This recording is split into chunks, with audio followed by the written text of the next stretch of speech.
우리가 살아감에 있어서 삶의 현장은 참으로 중요합니다. 왜냐하면 우리의 삶은 공허한 관념이나 이론이 아니라 현장 속에서 매일 일어나는 현실이기 때문입니다. 그런 점에서 믿음도 결코 예외일 수가 없습니다. 그리스도인으로서의 믿음은 삶의 현장과는 전혀 무관한 어떤 이론이나 사상이 아니라 매일 살아가는 삶의 현장에서 고백되어지는 것입니다. 그렇기 때문에 그리스도인에게 있어서 믿음은 주일과 월요일의 삶이 전혀 다른 어떤 이중적인 것이 아니라 그 자체가 매일의 삶인 것입니다. 그렇지 않은 믿음은 사도 야고보가 지적했듯이 죽은 믿음일 뿐입니다. 죽었다는 것은 생명력이 없다는 말입니다. 생명이 없다는 말은 존재 자체가 아무 의미가 없다라는 말이기도 합니다. 따라서 죽은 믿음은 세상을 변화시키기는커녕 결코 구원을 이룰 수도 없습니다. 죽은 믿음의 사람은 사탄도 건드리지 않습니다. 그냥 가만히 놔두어도 아무것도 하지 못한다는 것을 알고 있기 때문인 것입니다. 그러므로 건강한 그리스도인이라 한다면 매일 매 순간의 삶의 현장에서 자신의 믿음이 고백되어지고 또 자신이 서 있는 삶의 자리에서 아주 미약할지라도 거룩한 변화가 일어나야 되는 것입니다. 제1차 선교 여행을 마치고 수리 안디옥으로 교환했던 바울과 바나바는 즉시 안디옥 교회 교인들 앞에서 선교 보고를 가졌습니다. 바울과 바나바는 최소 1년여 이상에서 최대 2년이 소요된 제1차 전도 여행 기간 동안에 가는 곳마다 하나님의 신비로운 도구로 쓰임을 받았던 사람들이었습니다.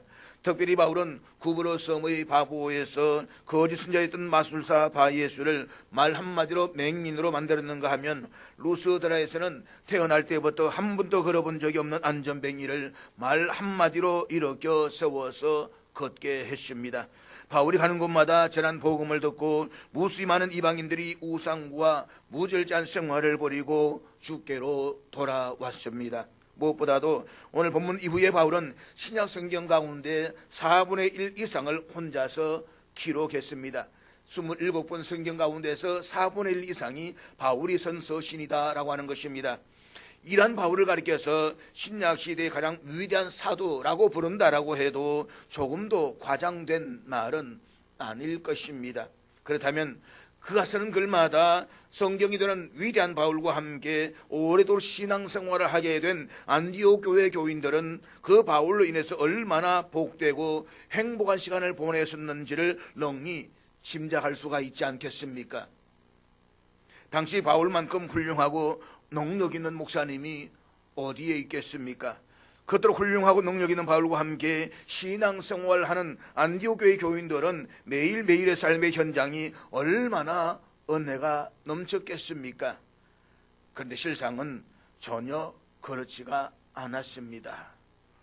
많은 사람들이 초대교회를 생각할 때에 그 당시 교회는 모든 것이 완벽했을 것이다 라고 생각하는 경향들이 있습니다. 그래서 초대교회로 돌아가자라고 외치기도 합니다. 그렇지만 우리가 사도행전을 살펴보면서 깨닫게 되는 것은 실제로 초대교회는 여러 가지 힘들고 어려운 문제들로 자유롭지 않았다라고 하는 것을 알게 됩니다. 초대 예루살렘 교회를 보십시오. 오순절 성령 강림의 사건으로 시작된 초대 예루살렘 교회는 하나님의 말씀이 점점 왕성하여서 믿는 사람 수가 날마다 크게 늘어났습니다. 그리고 많은 교인들이 다 한 마음 한 뜻이 되어서 모든 물건을 서로 통용했을 뿐만 아니라 날마다 성전에 모이기를 힘썼습니다. 세상에 이처럼 은혜로운 교회가 어디에 있겠습니까? 그렇지만 그토록 은혜가 넘쳤던 예루살렘 교회도 구제에 관한 문제를 가지고 히브리파 유대인들과 헬라파 유대인들 사이에서 아주 심각한 갈등을 겪어야만 했습니다. 그런가 하면 오늘 본문에서의 수리아 안디옥 교회도 심각한 상황에 직면해 있다는 것을 볼 수가 있습니다.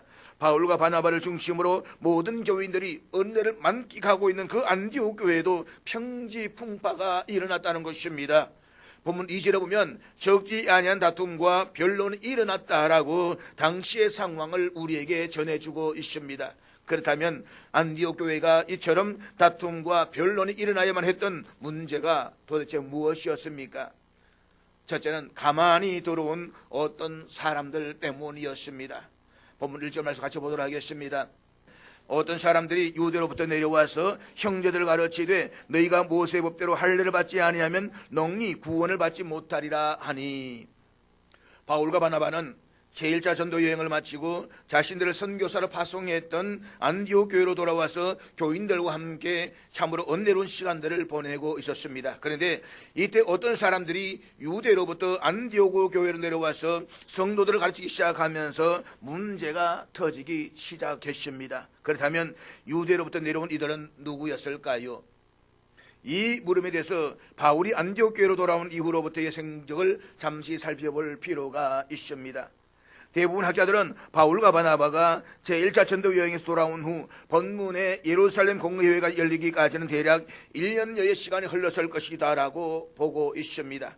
그리고 이 1년여의 기간에 바울이 갈라디아서를 기록했다라는 일부 학자들의 주장이 있습니다.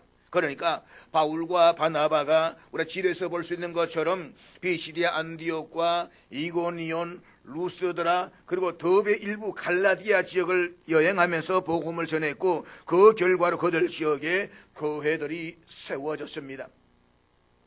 그런데 바울이 수리아 안디옥 교회로 돌아온 이후에 일부 유대주의자들이 이들 갈라디아 지역의 교회들 가만히 들어가서 이방인들이 예수 그리스도를 믿어도 할례를 받고 모세 율법을 지켜야 구원을 받을 수 있다는 거릇된 주장을 퍼뜨리기 시작했습니다. 그러면서 그 지역의 교회들이 혼돈과 위기에 처했다라는 소식을 듣게 된 바울이 수리아 안디옥에서 갈라디아서를 썼다는 것입니다. 그런 후에 바울은 바나바와 및 몇 사람과 함께 예루살렘으로 올라가서 공의회에 참석하게 됩니다. 만약 이 주장이 옳다라고 한다면 오늘 본문에서 어떤 사람들이 유대로부터 내려와서 라는 이 대목은 갈라디아서 2장 12절에 나오는 야고보에게서 온 어떤 이들이 이르기라는 대목과 일치시킬 수가 있는 것입니다. 그러니까 이들은 당시 예루살렘 교회 지도자였던 야고보에게서 온 것으로 자처했던 사람들이다라고 하는 것입니다. 그렇지만 그들 실제로 야고보가 보냈던 사람들이 아니었습니다. 왜냐하면 후에 야고보는 본문의 24절에서 이 사실을 전적으로 부인하고 있기 때문입니다. 그렇지만 그들은 그렇게 떠벌리고 다녔습니다. 자신들은 예루살렘 교회에서 왔을 뿐만 아니라 예루살렘 교회 지도자인 야고보 보낸 사람들이다 라고 떠들고 다녔다는 것입니다. 그들은 야고보는 자신들의 옹호자이며 바울은 반대자라고 거짓말을 하면서 두 사도를 서로 갈라놓으려고 애썼습니다. 유대로부터 내려온 그들은 예루살렘의 유대인들로서 특히 바리새파에 빠다가 개종한 사람들로 보여집니다. 그들은 비록 유대교에서 개종해서 복음을 받아들이기는 하였지만 여전히 유대 전통이라서 큰 자부심을 가지고 있었습니다. 그래서 그들은 이방 그리스도인들도 할례를 받고 모세의 율법을 지켜야만 구원을 받을 수 있다는 말을 퍼뜨림으로써 안디옥이나 남부 갈라디아 지방의 이방인 그리스도인들을 혼란과 두려움에 빠지게 만들었다는 것입니다. 특별히 누가는 본문에서 그들을 가리켜서 유대로부터 온 어떤 사람들이라고 했습니다. 이것은 그들이 예루살렘에서부터 왔다는 것을 의미하는 것입니다. 당시 예루살렘은 오순절 성령 강림 사건으로 시작된 기독교 신앙의 중심지였습니다. 때문에 지방에서 신앙생활한 안디옥 교회 교인들에게는 신앙의 중심지로 생각하는 예루살렘으로 왔다라는 것만으로도 그들 함부로 대할 수가 없는 것입니다. 가령 우리 가운데 어떻게 누군가 교회 이사를 왔습니다. 이사 와서 우리가 내가 서울 영락교회에서 왔습니다 라고 한다면 아마 영락교회 그 큰 교회에서 신앙생활했어 라고 하면서 이미 그 신앙에서 좀 더 올려놓고 보는 그런 우리의 습성들이 있지 않겠습니까? 그러니까 안디옥이라는 이 지방에 살고 있는 그들에게서 예루살렘, 그것도 그 당시에 모교라고 생각했던 그 예루살렘 교회에서 왔다는 것입니다. 그러니까 예루살렘 교회 지도자요 예수님의 동생이었던 야고보가 보낸 그 사람이었으니 이 사람들을 함부로 대할 수는 없었지 않겠습니까? 그런데 갈라디아서 2장 4절에 보면 바울은 이들에 대해서 이렇게 말씀하고 있는데 우리 앞에 같이 읽도록 하겠습니다. 이는 가만히 들어온 거짓 형제들 때문이라. 그들이 가만히 들어온 것은 그리스도 예수 안에서 우리가 가진 자유를 엿보고 우리를 종으로 삼고자 함이로되. 본문에 보면 바울은 이들의 특징을 이렇게 묘사하고 있습니다. 가만히 들어온 거짓 형제들. 그러니까 이들은 일종의 스파이처럼 신실한 교인들이 눈치를 채지 못하게 몰래 들어와서 활동하여서 결국에는 교인들의 신앙을 해치고 교회를 와해시키는 것입니다. 이러한 행위는 한마디로 이단들의 특징입니다. 이단들은 교회에 가만히 들어와서 은밀하고 은근하게 활동하면서 복음을 훼손시킵니다. 이단들은 결코 자신들이 이단 사실을 공개적으로 밝히고 교회로 들어오지 않습니다. 그래서 바울은 이들을 가리켜서 가만히 들어온 거짓 형제들이라고 했습니다. 이단들은 교회 교인들 안에 몰래 가만히 들어옵니다. 그래서 신천지와 같은 이단들은 정통교회에 들어와서 자신들의 목적을 달성하기까지 몇 년이라도 자신의 신분을 숨기고 은밀하게 활동을 하고 있습니다. 그래서 교회 교인 들어오면 저 사람이 신천지인지 별천지인지 이것부터 고민해야 되는 것이 오늘 한국교회라고 하는 것입니다. 지지난주에 후배 목사님한테 전화가 받았습니다. 목사님, 어느 교회 알고 계세요? 나 그 교회 잘 모르는데 우리 교단이지만 다른 노회입니다. 무지역 노회입니다. 그 교회 이야기하면서 그 교회 교인들이 지금 빠져나와가지고 지금 이제 몇 교회를 옮겨 다니는데 자기 교회도 몇 사람이 왔다는 겁니다. 그래서 이 교회를 받아줘야 되는지 말아줘야 되는지 실제로 맞는지 아닌지 알 수가 없습니다. 신천지인지 알 수가 있어야지요. 한번 알아봐 주세요 라고 이야기를 하더라고요. 그래서 나도 그 교회는 잘 모른다고. 그래서 몇 교회를 알아보았지만 몇 분을 통해서도 연락해 보았지만 그 교회에서 아는 사람은 아무도 없더라고요. 그래서 저도 이야기했습니다. I don't know.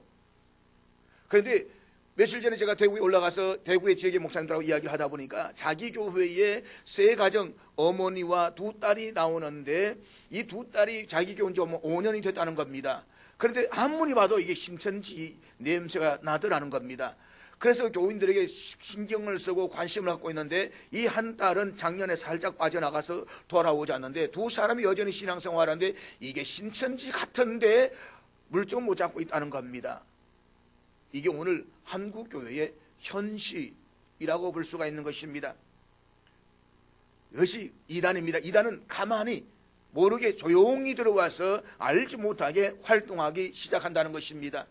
그리고 갈라디아서 2장에서 가만히 들어온 거짓 형제들 이단들이 한 행동이 무엇이냐? 그것은 우리를 엿보는 것입니다. 그러니까 가만히 들어온 이단들은 교인들을 죄의 종으로 전락시키기 위해서 호시탐탐 기회를 엿보고 있습니다. 그 과정에서 이단들은 교회 안에서 불만을 가지고 있거나 소외당한 교인들에게 접근해서 그들로부터 환심을 사는 행동부터 하기 시작합니다.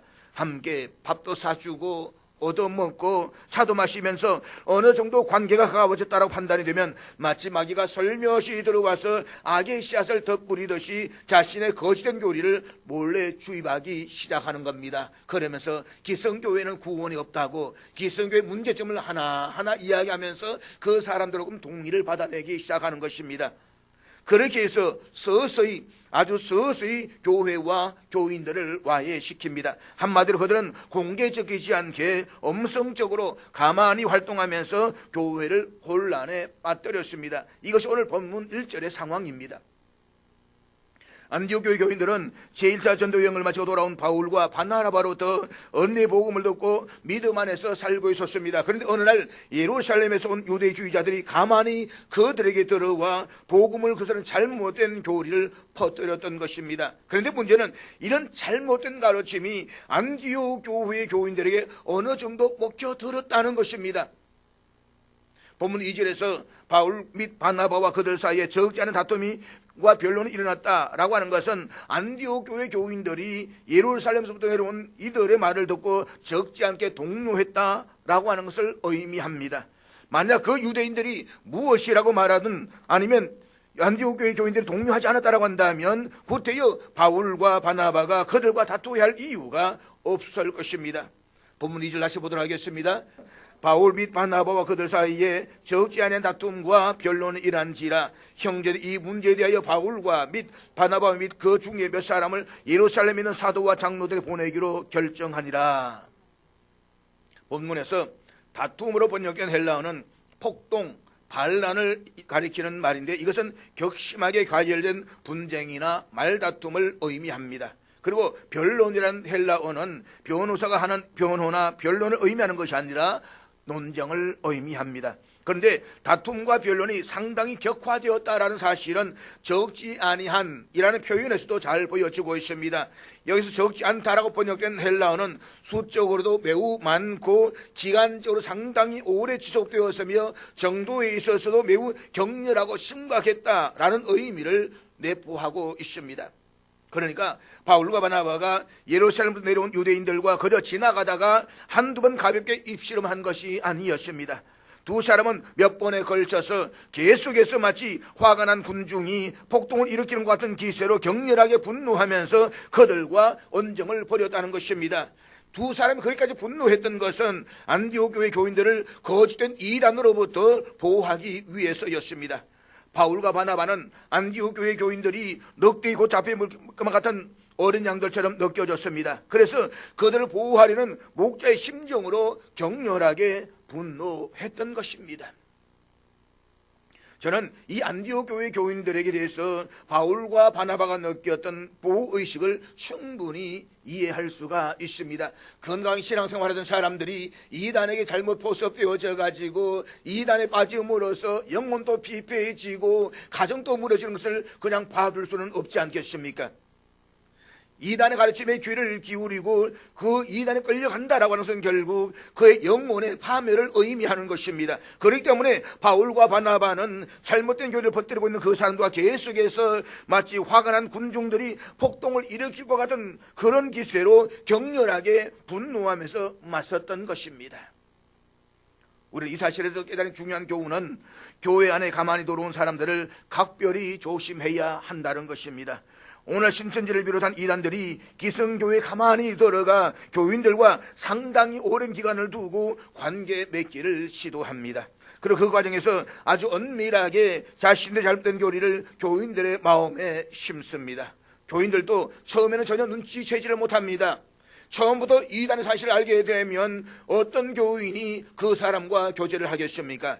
어떤 교인이 그 사람의 말을 들으려고 하겠습니까? 그래서 신천지 같은 경우에도 처음부터 들어가서 자신이 신천지나 신천지의 교리를 가르치는 교인들은 신천지라고 말하지 않습니다.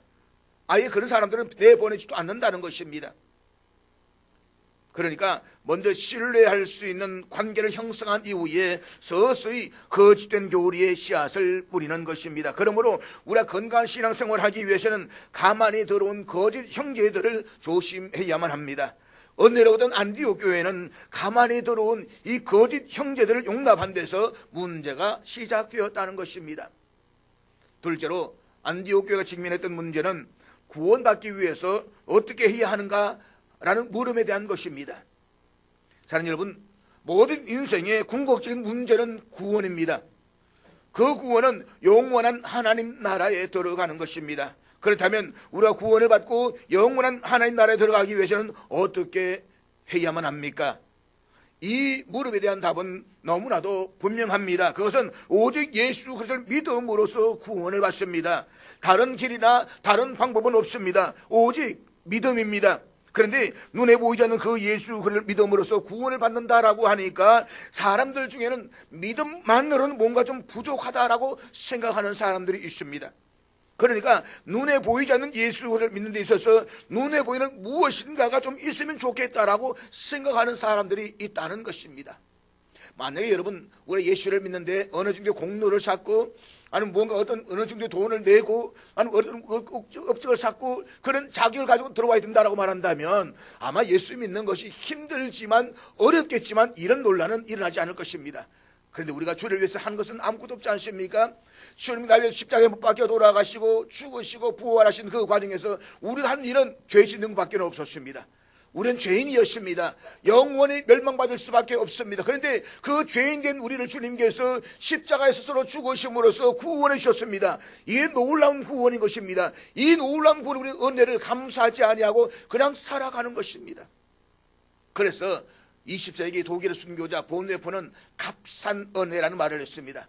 그래도 죽은 신앙은 구원은 너무나도 놀라운 은혜고 너무나 귀한 것임에도 불구하고 오늘 그리스도 그 은혜를 값싸게 여기고 있다는 것입니다. 그러니까 너무 쉬운 은혜다 보니까 너무 쉬운 구원이다 보니까 좀 뭔가 좀 눈에 잡히고 보여지는 것이 필요하다는 것입니다. 그래서 초대교회 이래로 교회사에서는 우리가 구원을 받기 위해서는 믿음 외에 다른 무엇을 보태려는 두 가지의 시도들이 끊임없이 있어 왔습니다. 하나는 믿음 플러스 율법. 그러니까 믿음만은 뭔가 부족하고 거기에다가 율법에 따른 행위가 있어야 한다라는 주장입니다. 이러한 주장은 유대주의자들에 의해서 강조되어져 왔습니다. 다른 하나는 믿음 플러스 지식. 그러니까 믿음만으로는 부족하고 거기에다가 영적인 어떤 지식, 깨달음이 있어야 된다라고 하는 것입니다. 이러한 주장은 영지주의자들에 의해서 강조되어져 왔습니다. 그런데 이런 믿음 외에 율법이나 지식이 있어야 된다는 이런 거듭된 이단들의 주장은 오늘날에도 여전히 우리들 주변에 존재하고 있습니다. 박옥수 구원파, 옆에 있는 이용환 구원파 같은 경우는 믿음 플러스 깨달음입니다. 깨달아야 구원받는다라고 이야기를 합니다. 안상홍 정인 하나님의 교회는 율법을 이야기합니다. 그래서 그들은 구약의 율법을 지켜야 된다, 유월절을 지켜야 된다라고 이야기를 합니다. 그런데 여러분, 재밌는 것은 유월절을 지켜야 된다고 한다면 유월절 되면 양도 잡아가지고 피를 흘려야 되고 그러지 않습니까? 왜 그 짓을 안 하는지 모르겠습니다. 그런데 결론적으로 미리 말씀을 드리자면 우리가 구원을 받고 하나님의 자녀가 되어서 영원한 하나님 나라에 들어가기 위해서는 믿음만이면 됩니다. 예수 그리스도를 믿기만 하면 누구든지 구원을 받습니다. 우리는 우리의 구원에 다른 무엇을 보태려 하는 것은 결국 예수 그리스도 정취하신 완전한 구원을 부인하는 것입니다. 그리고 예수 그리스도의 구주 되심도 거부하는 것입니다. 예수만으로 안 되고 구원에서 다른 보장보험 하나 더 놓자는 생각과 똑같은 행위가 되는 것입니다. 안디옥 교회에 감에 들어온 이들은 바리새파였으며 율법의 열심을 가진 사람들이었습니다. 이들은 비록 유대교에서 개종해서 복음을 받아들였기는 했지만 여전히 유대 전통에 대해서 큰 자부심을 가지고 있었습니다. 그래서 그들은 대부분 이방인들로 구성되어 있는 안디옥 교회 교인들에게 모세의 관습을 쫓아서 할례를 받지 않으면 능히 구원을 받지 못한다라고 가르치기 시작한 것입니다. 본문에서 가르치되 라고 하는 단어가 계속과 반복을 나타내는 미완료 시제로 기록되어져 있다라는 점에서 그들이 한두 번만 가르치고만 것이 아니라 지속적으로 부지런히 사람들에게 가르쳤다는 것입니다. 너희가 모세 율법대로 할례를 받지 아니하면 능히 구원을 받지 못하리라. 우리말 성경에는 구원을 받지 못하리라 라고 미래형으로 번역되어 있지만 헬라어 원문에는 현재 직설법으로 기록되어져 있습니다. 그러니까 너희들이 할례를 받지 않으면 절대로 구원을 얻을 수 없다라고 너무나 확실하게 단정적으로 가르친 것입니다. 그들은 확신에 찬 어조로 이방인 그리스도인들에게 구원을 얻으려면 할례를 받아야 한다는 그릇된 주장을 계속해서 퍼뜨렸던 것입니다. 그리고 여기 또 듣는 사람이 있으니까 문제가 아닙니까? 듣는 사람이 있으니까 퍼뜨리기 시작하는 것입니다. 사랑하는 여러분, 안디옥 교회가 어떤 교회였습니까? 우리 앞서 사도행전 11장 19절에 살펴보았듯이 서대반의 순교로 시작된 유대교인들의 대박해로 인해서 예루살렘의 수많은 그리스도인들이 삶의 터전을 떠나 동서남북으로 흩어져야만 했습니다. 그때 흩어진 다수의 그리스도인들은 두루 다니며 유대인들에게만 복음을 전했는데 그들 중에 구브로와 구르네에서 온 몇 사람이 안디옥에 이르러 헬라인들에게도 복음을 전했습니다. 그리고 그때 복음을 받아들이고 그리스도인이 된 이방인들에 의해 세워진 교회가 바로 수리아 안디옥 교회였습니다. 그러니까 기독교 2000년의 역사에서 안디옥 교회는 이방인들에 의해 이방인들을 위하여 세워진 최초의 이방인 교회였습니다. 안디옥 교회 교인들은 오직 예수를 믿음으로 말미암아서 의롭다함을 얻고 하나님의 자녀가 되어서 영원한 하나님 나라를 유업으로 받게 된다는 이 복음을 믿음으로 받아들였습니다. 안디옥 교회가 지중해 지역을 중심으로 한 이방서에게 복음을 전하기 위해서 바울과 바나바를 파송했던 이유도 바로 거기에 있었습니다. 그리고 전도 여행에서 돌아온 바울과 바나바가 안디옥 교회 교인들에게 전도 보고를 하면서 하나님께서 이방인들에게 구원의 문을 열어주셨음을 특별히 강조했던 까닭도 바로 거기에 있었습니다. 이방인들이 자신으로 전혀 다른 유대인들로부터 복음을 전해받고 그리스도인이 된 이유는 단 한 가지였습니다. 그것은 인간의 죗값을 대신 치루어 주신 예수 그리스도를 믿기만 하면 누구든지 예수 그리스도 안에서 하나님의 자녀로 구원받는다는 은혜의 복음 때문이었습니다. 하나님의 은혜를 힘입어 예수 그리스도를 믿음으로 구원을 얻는다라고 하는 것은 복음 중의 복음입니다. 이것은 베드로와 사도들이 전했던 그 복음의 내용이기도 했습니다. 유대인들이 붙잡고 있었던 그 율법으로는 어느 누구도 하나님께서 의롭다하심을 얻을 수가 없습니다. 율법의 행위로는 결코 구원을 얻을 수가 없습니다. 오직 예수를 믿음으로 죄사함을 받고 믿음으로 의롭다함을 얻게 되는 것입니다. 이것이 바로 복음입니다. 안디옥 교회 교인들은 이 복음 앞에서 매일 매 순간 은혜가 넘치는 시간들을 보내고 있었습니다. 그런데 어느 날 느닷없이 예루살렘에서 온 어떤 유대인들이 바울과 바나바가 전하는 그과는 전혀 다른 이야기를 퍼뜨리기 시작합니다. 그것은 할례가 구원의 절대 조건이라는 것입니다. 그들이 요구한 것은 이방인 그리스도인들의 할례만이 아니었습니다. 그들은 그 이상까지 나아갔습니다. 그들은 이방인 그리스도인들에게도 모세의 율법을 지키라고 명하는 것이 마땅하다라고 주장을 했습니다. 물론 그들은 이방인 선교를 반대하지는 않았습니다. 그렇지만 그들은 이방인 선교가 반드시 유대교회 산하에 있어야 하며 이방인 그리스도인들은 예수님의 이름으로 세례를 받을 뿐만 아니라 유대교를 전향한 사람들처럼 할례와 율법 준수의 의무에도 복종해야 된다라고 요구했습니다. 그들 가르침 때문에 바울과 바나바와 그들 사이에 적지 않은 다툼과 변론이 일어난 것입니다. 그렇다면 유대주의자들이 이처럼 할례를 강조하는 이유가 무엇입니까? 도대체 할례라는 것이 어떤 의미가 있는 것입니까? 창세기 17장에 보면 하나님께서 아브라함과 언약을 맺으실 때에 그 언약의 표시로 모든 남자들은 할례를 받으라고 명하셨습니다. 하나님은 아브라함과 그 후손들의 살에다가 언약을 새겨서는 절대로 하나님을 잊어버리지 않게 말씀하셨습니다. 이스라엘 백성들은 할례 받는 것을 통해서 그들이 하나님의 자녀인 것을 확인했습니다. 따라서 유대 사람들이 소중히 여기는 할례란 선민의 종교의식입니다. 몸에 주신 표징입니다.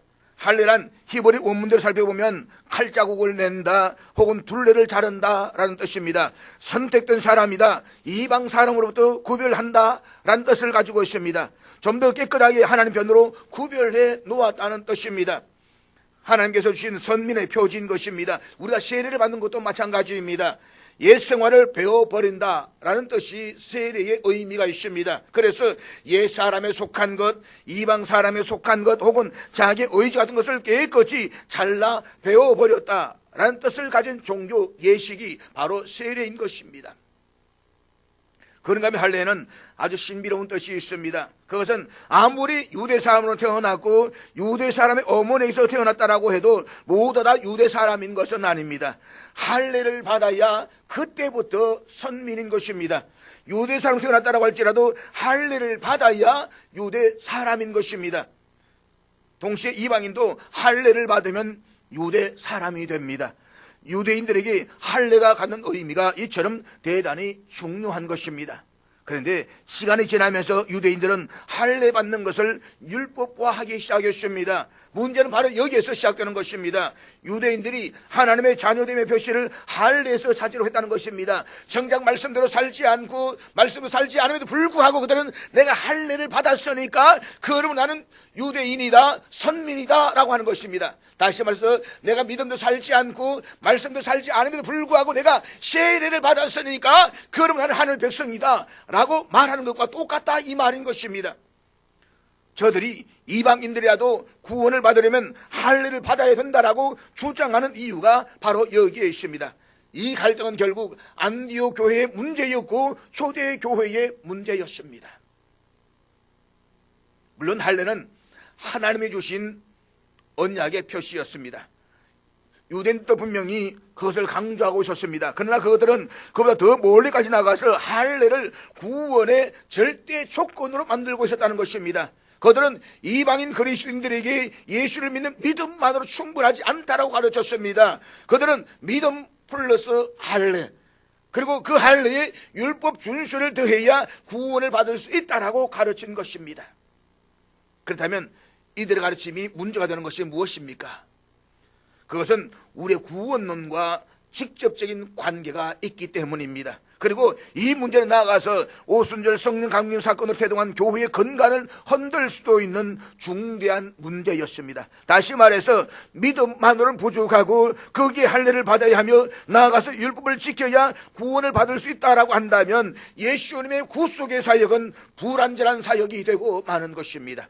즉 우리가 구원을 받기 위해서는 믿음만으로는 안 되고 거기에 대해서 할례를 받아야 할 뿐만 아니라 율법에 따른 공로가 있어야 한다는 것입니다. 이것은 그리스도도 많은 사람의 죄를 담당하시려고 단번에 들으신 바가 되었다라고 하는 성경의 말씀을 거짓되게 만드는 주장이 되는 것입니다. 그리고 이러한 주장은 율법 준수에 따른 자신의 공로를 내세움으로써 자신의 몸을 단번에 들이신 예수님의 보혈의 공로를 외면하는 행위가 되기도 하는 것입니다. 할례를 받아야 구원받는다. 결국 이것은 우리의 구원론의 문제가 된다 이 말인 것입니다. 바울과 바나바는 이 문제를 정확하게 알고 있었습니다. 할례가 구원의 절대 조건이라는 거짓된 가르침을 전하는 유대인들은 바울과 바나가 보기에는 자신이 사랑하는 그리스도인들의 신앙을 무너뜨리고 유대교의 거릇된 굴레에 얽매매려는 영적 살인자에 지나지 않았습니다. 따라서 그들의 거릇된 가르침으로부터 교인들을 격리시키지 않는다는 것은 교회와 교인들을 사랑하는 바울과 바나바에게는 직무유기와도 같은 것입니다. 그래서 바울과 바나바는 그토록 분노하며 격렬하게 그들과 맞서 싸웠던 것입니다. 결국 사태 심각성을 알게 된 안디옥 교회 교인들은 바울과 바나바와 그들 가운데 몇 사람을 선택해서 예루살렘 모교에 보내어서 그곳에 있는 사도들과 예루살렘 모교의 지도자들의 판결을 받아오도록 요청을 합니다. 솔직히 이러한 결정은 바울과 바나바에게는 대단히 속상하고 자존심 상하는 일일 수도 있습니다. 안디옥 교회는 바울과 바나바가 전도 여행 중에 잠시 들렀던 그런 전도지가 아닙니다. 안디옥 교회에 이방 교회가 세워졌다는 사실을 듣게 된 예루살렘 모교회가 안디옥 교회를 위해서 파송했던 사람이 바나바였습니다. 한마디로 바나바는 안디옥 교회의 공식적인 최초의 담임 목사님이었습니다. 안디옥에 보면 바나바는 계속된 교인들의 증가로 혼자서 사역을 감당하는 것이 역부족임을 절감했습니다. 그래서 당시 고향 다소에서 집구하고 있던 바울을 청해서 공동으로 안디옥 교회를 섬겼습니다. 그러니까 바울도 역시 안디옥 교회의 목사님이었던 것입니다. 바울과 바나바가 공동으로 안디옥 교회를 목회하기 시작하면서 1년여가 지났을 때에 안디옥 교회 교인들은 성령님의 명령에 따라서 그들의 공동 목회자였던 바울과 바나바를 지중해 세계 전도를 위한 최초의 선교사로 파송합니다. 두 사람은 최소한 1년 이상에서 최대 2년가 소요된 전도 여행을 마치고 안디옥으로 돌아와서 아주 계속해서 안디옥 교회 교인들과 함께 생활을 하고 있습니다. 바울과 바나바는 안디옥 교회 교인들에게는 변함없는 그들의 목회자였던 것입니다. 그리고 바울이 어떤 사람입니까? 바울은 신약 성경의 절반 이상을 썼던 사람이 바로 바울입니다. 성경을 해석하고 푸는 데 탁월한 능력을 줬던 사람이었습니다. 그렇다면 안디옥 교회 교인들이 도대체 누구의 말을 들어야 했겠습니까? 어느 날 찾아온 생명부재 유대인들이 이방인들도 유대인들처럼 할례를 받지 않으면 절대로 구원을 받을 수 없다라고 주장했습니다. 그리고 바울과 바나바가 그것은 복음에 위배되는 거짓된 가르침이라는 사실을 분명하게 밝혔습니다. 그렇다면 안디옥 교회의 교인들은 자신들의 목회자인 바울과 바나바의 말을 믿고 너따득 찾아와서 거짓 가르침을 퍼뜨리는 유대인들을 배치하는 것이 지극히 마땅하지 않겠습니까? 그런데 안디옥 교회 교인들은 그렇게 하지 않았습니다. 그들은 바울과 바나바를 포함해서 안디옥 교회의 평신도 지도자를 예루살렘 모교에 보내어서 사도들의 판결을 받아오게 했다는 것입니다. 그런데 여러분, 안디옥 교회 교인들이 그와 같은 결정을 내린 속내가 무엇이겠습니까? 그것은 자신들의 구원과 관련된 할례에 관한 한 바울과 바나바의 설명만으로 뭔가 미흡하다는 것입니다. 우리가 바울과 바나바 당신을 사랑하고 존경하지만 그러나 이 문제에 관해서만은 예루살렘에 있는 예수님의 직계 제자들인 사도들의 판결을 받아 보아야 하겠다는 것입니다. 쉽게 말해서 바울 당신도 사도라고 불리기는 하지만 그러나 베드로처럼 예수님의 직계 제자는 아니지 않느냐 이 말입니다. 한마디로 할례에 관한 한 우리가 바울과 바나바 당신들만의 주장을 전적으로 수용하기는 어렵다는 것입니다. 무엇보다도 그들은 할례가 신앙생활에 도움이 된다라고 생각했습니다. 아무것도 보이지 않는 것보다 뭔가 표징이 있으니까 신앙생활에 도움이 되지 않겠습니까? 그래서 보이지 않는 예수 그리스도를 믿는데 눈에 보이는 할례가 신앙생활에 도움이 된다는 것입니다. 도움이 되면 해도 되지 않겠느냐, 이런 생각을 가지고 있는 것입니다. 안디옥 교회 공동 목회자로서 안디옥 교회 교인들을 위해서 열과 성을 다했던 바울과 바나바에게 그와 같은 결정은 크게 자존심을 상하는 일이 아닐 수가 없는 것입니다. 또한 그것은 엄청난 배신감을 느끼기에 충분한 일이었을 것입니다. 그렇지만 바울과 바나바는 역시 우리 정도의 바울과 바나바가 아니었습니다. 본문 3절을 같이 보도록 하겠습니다. 그들이 교회 전성을 받고 베니게와 사마리아로 다니며 이방인들이 죽게 돌아온 일을 말하여 형제들 다 크게 기쁘게 하더라. 바울과 바나바는 안디옥 교회 교인들의 결정에 배신감을 느끼고 치를 떨리면서 예루살렘에 올라가기를 거부하지 않았습니다. 내심 싫었지만 체면상 어쩔 수 없이 억지로 올라간 것도 아니었습니다. 바울과 바나바는 안디옥 교회 교인들의 결정에 순종해서 기꺼이 예루살렘으로 올라갔습니다. 안디옥에서 예루살렘까지의 거리는 대략 643km라고 해서 당시 이 정도의 거리를 여행하려면 최소 3주 정도의 시간이 걸렸을 것이다 라고 말합니다.